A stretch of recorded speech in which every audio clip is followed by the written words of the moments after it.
The following video will demonstrate the format of the upcoming computer-based exam.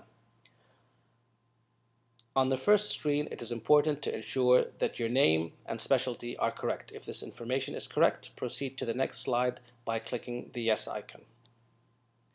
This tutorial provides a series of screens that orient you to the computer testing environment. This will give you an opportunity to try each feature before using it on questions that will be scored. You'll be instructed on how to use the mouse and different parts of the screen. The mouse pointer moves when you move the mouse around on a surface. Although it can assume different shapes, the arrow shown at the left is common. To point with the mouse, move the pointer until it rests on the desired object. To click something, point on it and then press and quickly release the left mouse button. Navigating through the exam. You can use the mouse to move through the exam one question at a time. Buttons appear at the bottom of the screen. To move backwards, press the previous button, and to move forwards, press the next button. Marking questions for later review. Your score is determined by the number of questions you answer correctly. Therefore, it is to your advantage to answer every question. If you are unsure of your answer, you can mark the question to review it if time permits. To mark a question, click the Marked button. To unmark a question, click the Marked button. This button will only appear if you have marked the question. Unmark each question when you are satisfied with your answer choice. If you forget to unmark the question, it's okay. The scoring process does not differentiate between marked and unmarked questions. You can also leave a question unanswered, incomplete. Marked and incomplete questions will be highlighted in a review questions screen before you exit the exam, and you will have the opportunity to go back to those if you have time remaining. A review button will appear at the bottom with every question, and this will allow you to go through all your questions that were marked incomplete and completed. It is very important to remember that in order to go back to the exam, you need to select the question desired.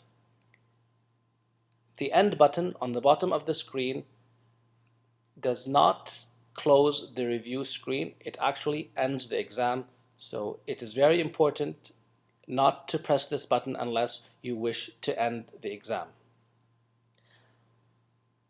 A scroll bar appears when a question does not fit on a single screen. Questions requiring a calculator will have a calculator icon on the bottom of the screen. A calculator will appear once the icon is clicked, and once you're done, you may close the screen by clicking on the small X on the top right corner. Some questions may contain images, such as this question, and others may contain videos. You will be able to control the videos using the play, stop, forward, and rewind buttons on the screen. At the end of the exam, you will see a scrollable listing of all questions and numbers. This list displays each question number and indicates if the question has been marked for review, completed, or skipped. To review questions, click on the Review All button. You will be moved to the first question. Clicking on the Next button will cause you to move to the next question. You can also double-click on the question number in the list to move to a particular question. To review marked questions, click on the Review Marked button. You will be moved to the first marked question. Clicking on the Next button will cause you to move to the next marked question. To review incomplete questions, click on the Review Incomplete button and you will be moved to the first incomplete question.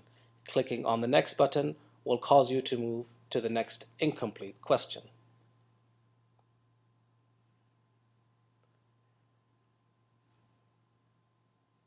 To end your exam, click on the End button on the bottom right corner.